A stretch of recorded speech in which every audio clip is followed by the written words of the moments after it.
আমরা দেখতে পাচ্ছি ক্রমশ বিএনপি হাইজ্যাক হয়ে যাচ্ছে।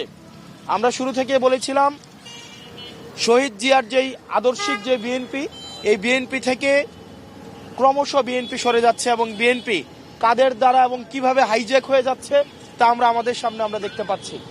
একই সাথে সাথে নির্বাচনকে সামনে রেখে প্রশাসনের যে নগ্ন ভূমিকা আমরা দেখতে পাচ্ছি তা আমাদেরকে বিগত 3টে ইলেকশনের কথা মনে করিয়ে দেয়।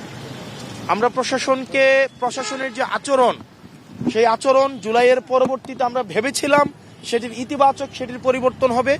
দুঃখজনক বিষয় হচ্ছে তাদের সে আচরণ, যে স্তাবকের যে আচরণ, একটি দলকে যেভাবে আনকন্ডিশনালি যেভাবে সাপোর্ট দিয়ে যাচ্ছে যে আচরণ, সেটি আমাদেরকে আহত করছে। এভাবে যদি চলতে থাকে তাহলে এই সরকারি অর্থ অপচয় করে এই নির্বাচনের কোনো প্রয়োজন নেই। গণতন্ত্রের জন্য যেই লড়াই সংগ্রাম হয়েছে দীর্ঘ 17 বছর, বিএনপির নেতাকর্মীরা যেভাবে রাস্তায় নির্যাতিত হয়েছে, নিপীড়িত হয়েছে, এই প্রশাসনের নগ্ন আচরণকে যদি বিএনপি এন্টারটেইন করে তাহলে এই 17 বছরে যারা ইলিয়াস আলী থেকে শুরু করে যারা গুম হয়েছে, আজকের আমাদের শহীদ ওসমান হাদি পর্যন্ত যারা শহীদ হয়েছে, তাদের রক্তের প্রতি সেটি হচ্ছে অপমান করা হবে।